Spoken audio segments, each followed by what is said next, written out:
Praise God. Good morning to you all. Happy Sabbath. This is the day of rest. And I pray for you that you'll experience rest on this beautiful day. And today I just want to encourage us to give. Give to the cause of humanity. The Bible encourages us in Proverbs 3 and verse 9. Honor the Lord with your possessions and with the first fruits of all your increase, so that your barns be filled with plenty and your vaults will be overflow with new wine. And again in St. Luke 6 and verse 38. Give, and it will be given to you. Good measures, pressed down, shaken together, and running over, will be put into your bosom. For with the same measure that you use, it will be measured back to you. Praise God. And sometimes when we think about giving, we automatically think about offering. We think about tithes. But we are encouraged in the Bible to give to the cause of humanity, because when we give to humanity, we are still honoring God. We are still worshiping God. And sometimes, we tend not to give to charity because we might say we are charity ourselves, but that is the thinking that the devil wants us to believe. We are encouraged. The Bible tells us that Cornelius in Acts, he gave alms, and God took note of it. And God sent an angel to Cornelius, said, Cornelius, your alms have come up to me, and God saw the deeds that Cornelius was doing, and God was ready to reward him. So we sometimes when we give, we may not see immediately, the vaults overflowing, but God is taking note. So it doesn't matter what case you are, if you're a charity case or if you are blessed, praise God, we can give. And we don't have to give always to name brand charities. We can give to local charities, a person who you see that they are not abusing the financial resources, they are not abusing the resources that they've been given, but you can see the fruit, you can see the objective of what they're doing, and sow into that person's charity, because God is taking note. And even when we go to the grocery shops, we can take up a tin of baked bean or a tin of sardine, or it's just one item. It don't have to be a big, a basket. If you can afford a basket, to give, it is okay. But let us encourage ourselves that when we pass the food banks, we don't hold our head straight, but we honor God by showing love to our fellow men. Praise God. And if you are not financially able, to give, we can donate our time. In the past, I have donated my time to the hospital, to other charities, giving my time, showing love, spending, even to go into the hospital and read to somebody, go and pour some water in a glass, that is doing the deed of God. And, we can donate our time, even 30 minutes per month, or 30 minutes in every 6 months, or 30 minutes in a year. It doesn't matter your time. They said that time is money, and we will get our reward when we sacrifice our time to help others. And I suppose there's a flip side to that. And today in our society, we see that so many people are doing care packages. So many people are doing great and wonderful deeds, helping others. But sadly, if they do not make even their destination, they will not, be there to collect the eternal reward. And when we think of it, for example, a person, you go to school, you go to university, you go to college for like 3 years, 5 years, and you studied hard. You pass all your examinations, and at the day for the graduation ceremony, you are not there to collect your reward. So it's important then that when we do good to others, we must make sure to live the life so that we can enter into heaven to collect your reward. Can you imagine that there will be many persons' name calling in heaven? Joe Blocks, come and get your reward. Joe, there is no Joe. Where is Joe? Joe is in the lake of fire. Of all the good that he have done, he is not there to collect his reward in heaven. So make sure that when we do our good deeds, we do it unto God so that we can get our eternal reward in heaven. And today I just want to share you this story about a young lady. Her name is Zena Slew, and she has been saving the lives of many persons from being drowned in Flatbridge in Jamaica. Flatbridge is historically a legendary bridge. It was built, according to history, by the Arawak Indians, and when they fought against the Spaniards. And it's very mystical. Flatbridge is a very mystical bridge.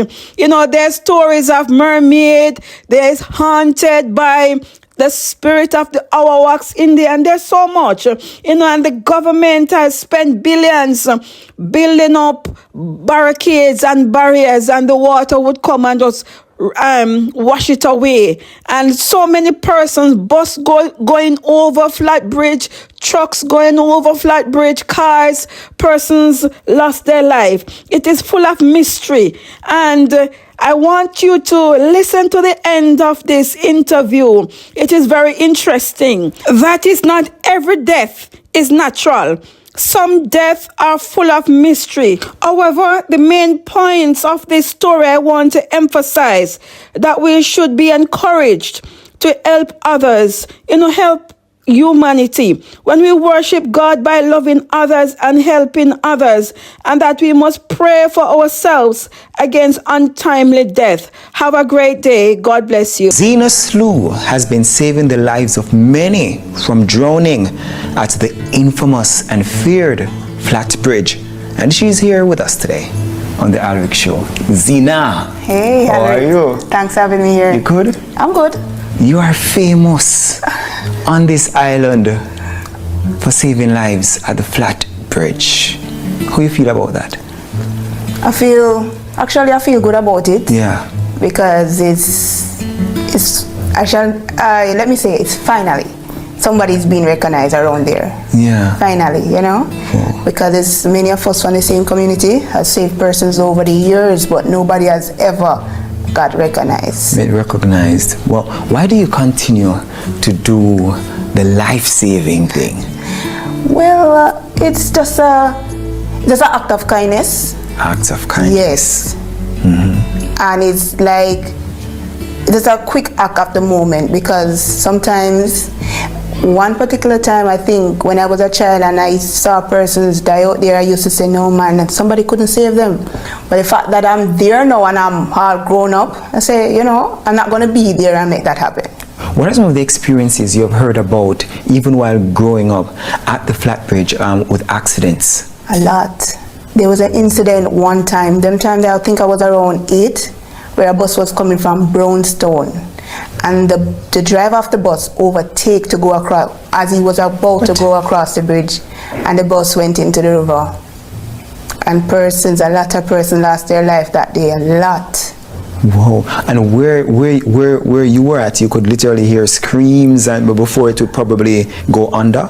No, I was a child at the time, around 8 years old. So you couldn't leave the yard. Yeah. So it was just when your parents come up everybody had talked about it, and they're saying my mother was like, oh, 'cause my mother can't swim, you know. No, she cannot. No, Yeah. so she was there, me give them a bamboo for Olan, and there was a baby mother, it was tragic. Wow. It was. How did you learn to swim now? How that part go? Okay, so I almost drowned when I was 8. So And that's in the same flat bridge. let me tell you that story. So before I almost drowned, I couldn't swim, none at all. And one day my mother and I went washing by the river, and she gave me like 2 bottles to go full, so she could pour it in the bath, you know. And while I was there, I decided that I'm gonna like try to full both of them once. So by pushing it down, it just flicked me in the water. So I was there like drowning, and my mother just come and pull me up. And then after that, I was like, you know what? I have to learn to swim. You know what? After I almost drowned, my sister almost drowned. Yeah, we were all at the river one day, and I saw her floating on her back, going out in the deep. So I was like, her name is Tina, but she has a pet name by the name of Nana. So I was like, what is Nana doing out there, and she cannot swim? So I was like calling out her name, and then this lady, she's a famous diver, lifesaver too, you know. I have to mention her name, Donna. She's Yeah. from Damed. And she came running from nowhere right into the river. And then my brothers and some other guys started to run off, and they got her, and then, you know, and then I still couldn't swim at that point, but I was like, no man. And then I started to hear more about Donna. Oh, she's a lifesaver. Anytime nobody go over there, she the first female for jump off. And I was like, really? She not afraid, you know? So just seeing all of that, plus I have brothers that can do the same thing too. They have saved many people out there. And it's like, it's a joy for them to do it and then come back and talk about it and say, oh, we saved somebody today, and it's like a joy. So I'm like, okay, I think maybe I can do this one day, and then that day actually came. Yeah. How deep is the flat bridge, or sections thereof? Okay, so they have different levels of the water there, because you have areas that will reach up to your knee. If you're a 5-foot person like me, I'm 5'4". I'll be safe with the section that reaches my knee. So, and then you have it up to your neck. Right. And when you you see the section to the bridge now, there so is really deep. Like how deep? Very deep. I think my brother told me that they went down one time, and it's like maybe 70 feet or more. It's deep. It's really deep. If a car dropped there and I try to free dive, meaning without an oxygen tank, I cannot go down. I can't touch a car. When you get to the I can't even see it. I was just about to ask, when you get as far as you can, probably deep diving or with a tank, what do you see under there? Darkness. Yes, it's dark. And then your ears, you know that you have to come up back, because your ear starts to make that sound like it's beep, that sound that tell you that, okay, your oxygen level is going down too deep, so you have to come up back. So would you say there's no... No, there is a bottom. There is a bottom. But it's just deep. It is. Especially the middle section of that bridge. So you know persons who have reached the bottom? My brothers did it. I think it was probably in 2006. They went down, I don't know, they were saying that something was wrong with the bridge. The bed of the columns that hold the bridge, it was like nothing there. So what they came and did, and made my brothers go down there to bring down the holes to pour the concrete right around the columns. Wow. Yeah. So you also have like equipment, gears, tanks, and No, we don't. ropes. You don't? We don't. Someone donated some life jackets to me over and over. People from all over have donated life jackets. And a friend of mine from America, Kevin, he donated like things like first aid things to help out if somebody get a scratch, or to assist in giving someone a CPR. We have those things. Wow. Yeah. All right. Many of us have heard about the dangers of flat bridge, but dangerous or not, Zena Slew will be there to save a life. How do you recall the first time when someone plunged into the flat bridge? Okay, so this is the first time saving someone. So it was back in 2015 around 7:30. In the night. Yes. And my kids, remember I told you that I have 2 kids, so they already went to sleep because there was no electricity. So you know, kids, once there's no entertainment, they're gonna want to sleep. So when it reached around to 7:30, I say, you know what, I'm gonna lay down. And then I hear this commotion, like the car draw brakes, and then I hear the plunge, boom, in the river. So once we hear that sound, we know something gone over. So I was like, where's my slippers? Where's my slippers? You know, because it's like a anxiety when something goes over there. Trust me, whoever you are, you just have this anxiety feeling. And I got my slippers and I start running off of the hill and run, and I went to the bridge. And I was looking into the water, and like I said, it was dark, so it's just reflection from vehicles that is passing. You're seeing that light. And that's you alone? Yeah, at that time, I thought it was just me alone, but there was some other neighbors, some kids that was down there. So I hear the people them coming out of the vehicle, out of the water actually, because it, you know, they were like, help, help, help, help. And I was like calling this other guy name that lives in the community, where is he? And I was like, where is Lizard? Because I was afraid to go in there, you know? Yeah, and it's dark. Yes, so they were like, help, help. And I'm like, no way, I'm not going in. But the fact that they were still saying help, and then they started to shout out, Browning. So to me, you know, me have a little complexion now. So I say, I wonder if I meet them, I say. So then I said, Browning, help, help, Browning. So I was like, okay, I'm going in. So I jump off and I swim to the car, and I was like, how many of you are in here? They said, 4. So I'm like, where's the next person? They said the person is in the car. So they kept saying, help Browning, this man. I was like, I'm here. And he was, no, Browning's in his car. Browning's in the car. So I was like, okay. So right away, I see that they were on top of the vehicle. So I dive underneath. They're feeling the windows. If they were down, trying to pull the door. That's when I figure out that once a car go in there, no, the doors don't open. Yes, that's how I know that. Because of the pressure. Yes. So I'm doing that, nothing opens. So I'm like, I come up back and I'm like, yo, which one of these windows are down? So they said the driver's seat window is down. So I go there now. So remember, no. I don't know if this person is trying to save themselves or what is going on, you know, so I have to be cautious. So I'm like feeling and I felt her foot. So I'm like pulling onto her foot, and I have to come up back, you know, with anxiety. I'm like running out of breath. So I'm like, is this a big person or is it a child? They say it's a big person. So I go back down there and I'm feeling, but at this point now, I realize that this person is unconscious. So I'm like, no, man. And I'm pulling her and she's not coming. So remember now, you know, it's just me alone. So when I look, I see like my sister is coming into the water. I'm saying, yes, I have help. By the time I go back down and roll up my head, I don't see where she turned. So I'm like, what happened? It's like my sister got frightened and come back out of the water. So it's me alone again. So when I look, I finally see Lizard. And I said, Lizard, she's right here. Come. And they will go around the driver's side. Because we're on where the steering wheel is, you know. I will pull, we're not getting to her. So Lizard was like, yo, I think she's gone, you know. So I'm like, no, man.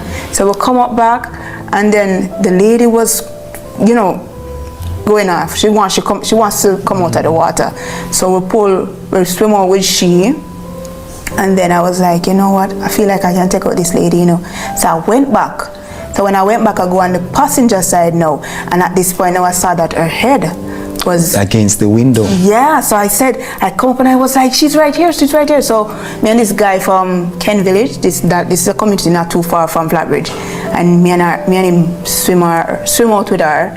I brought her up on the banking, and then I started to do CPR. But it was over 10 minutes. Trust me, it was over. It was quite a while. And I was doing it. And then they were like, some other persons were there, was telling me, no, she's gone. So I just stopped. So that was my first time. How did that affect you? At first, I used to have like little flashbacks of seeing myself doing the CPR. It was a little bit scary, but after a while I just, I got over it. Yeah. Why do you risk your life, Zena? One of the reasons why I risk my life, I just think that if it was me in the position, I want someone to come and save me. That's what's going through my head. That's that.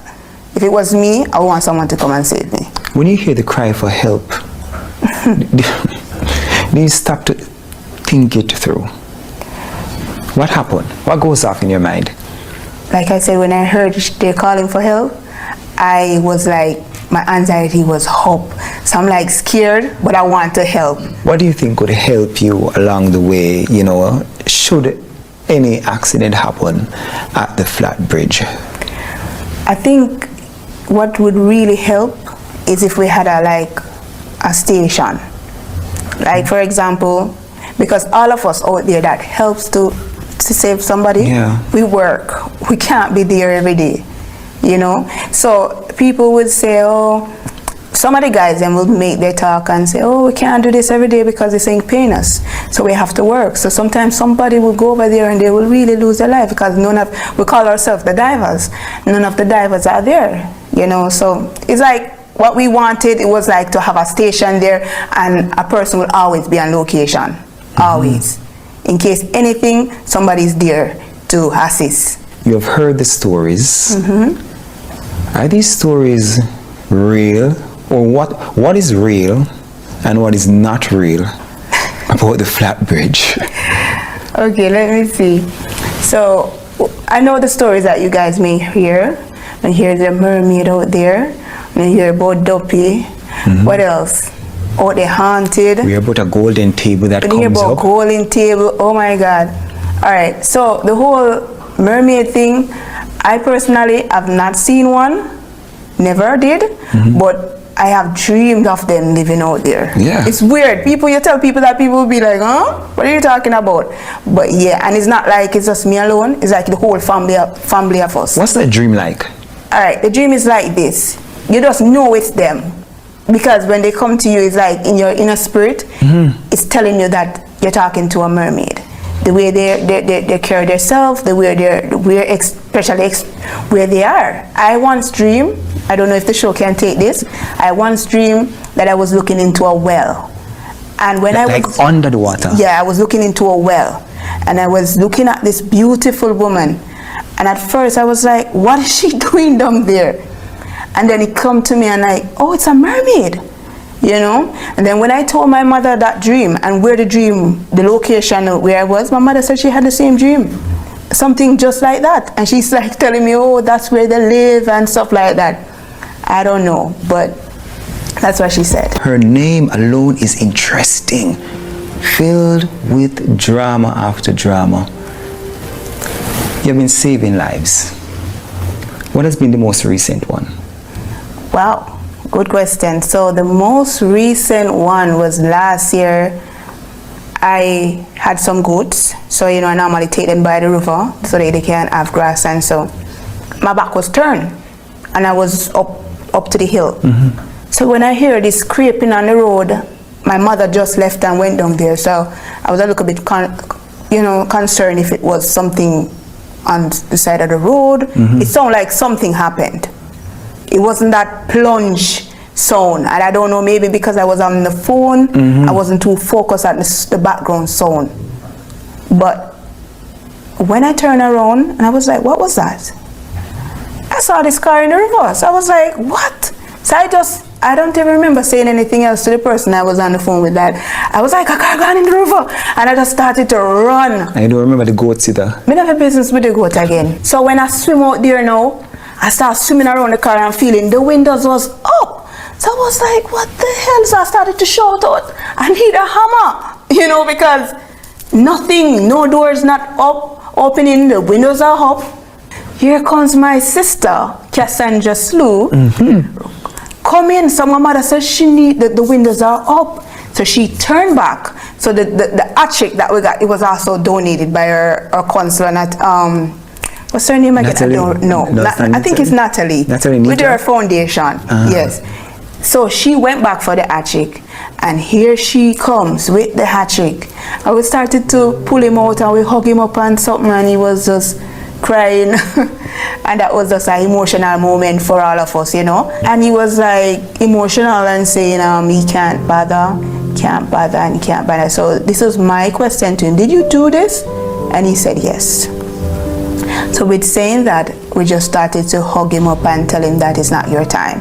What was that emotional moment, like for you? Because now that's, on purpose, but yet you were there to offer hope in that moment. Let me tell you, before we know that he actually did it, we were excited because it was a long time he was there, with me alone out there, it was a long time, so I really didn't expect him to still be alive.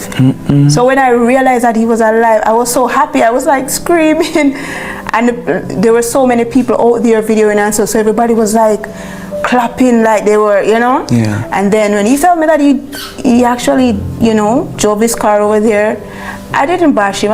We just hug him up and say, yo, we love you. Somebody loves you, man. All you need is just a hug sometimes. And we hug him up, and that was it. And he was crying.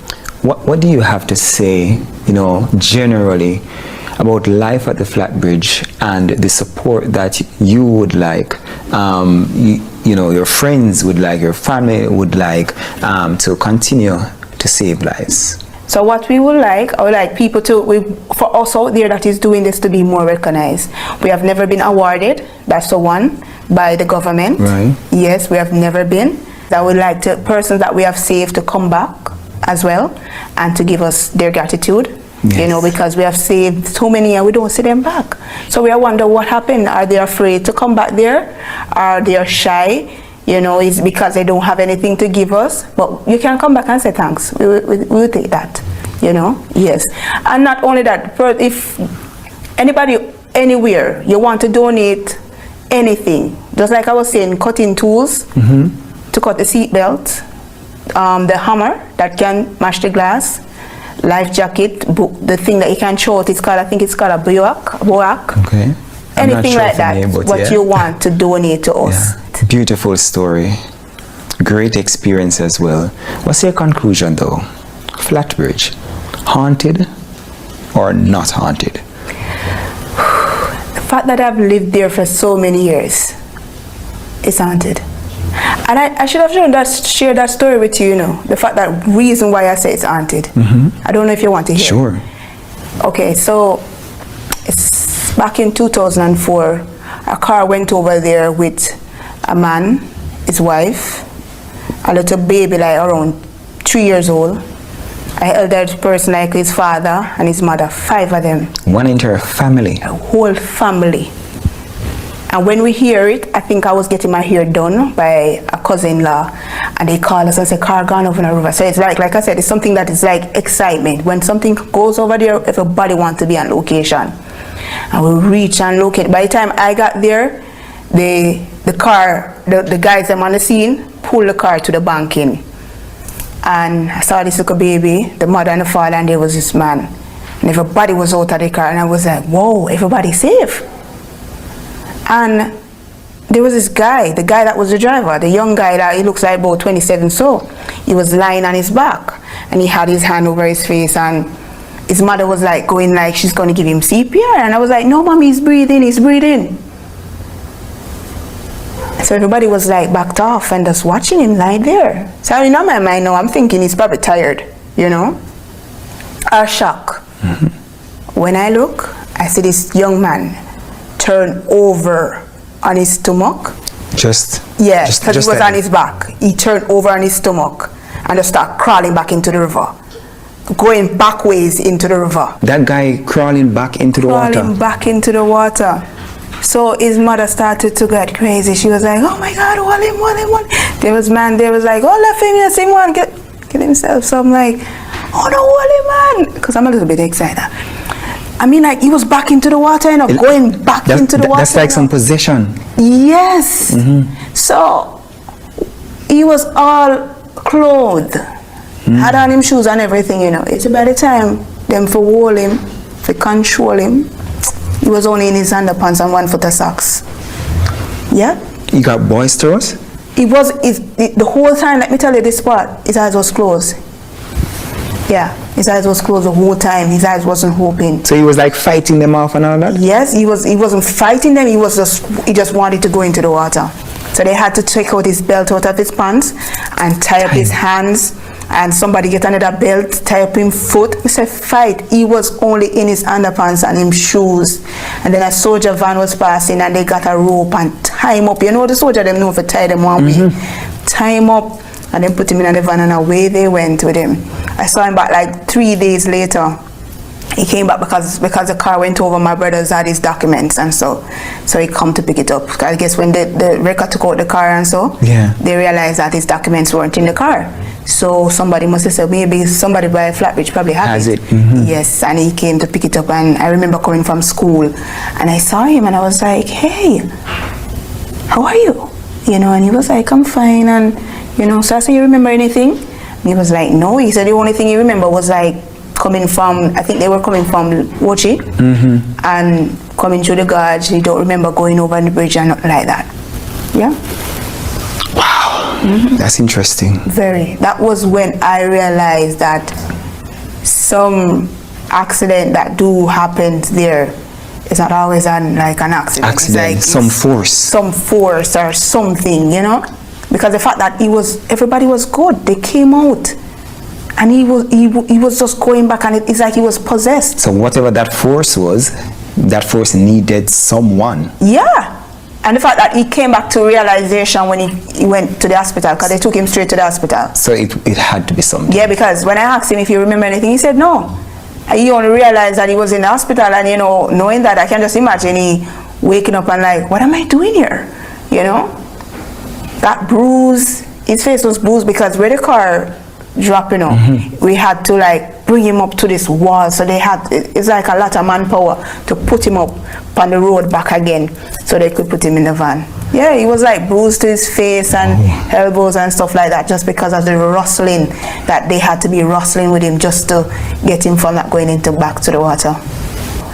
It was the most crazy, scariest thing I've ever seen. And from there then, I said, that place, I ain't playing with it. But I still go there and save people though. Zena, when I'm crossing the Flatbridge, I'll wind down my window, I'll remove my seatbelt. You should. I'm not fearful of it though, but thank you so very much for saving lives. We do appreciate it here at the Alric Show. All right, continue to do it. Thank you. Thanks for having me. Respect. All right. There you have it. You've heard the experiences of the Flatbridge with Zena Sue.